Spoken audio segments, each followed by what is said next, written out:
got the plug fixed, got a brand new one in, mounted, new plug.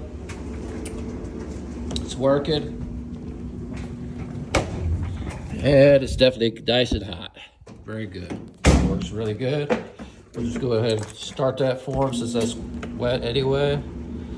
I already got it rolling for him. Got the new vent all locked and sealed up. Running everything out. We now have one dryer good to go. The other one is just off right now at the breaker here. So once we determine what we want to do on this side, we're just not even going to have that. I can just take that out. So we can determine that later on.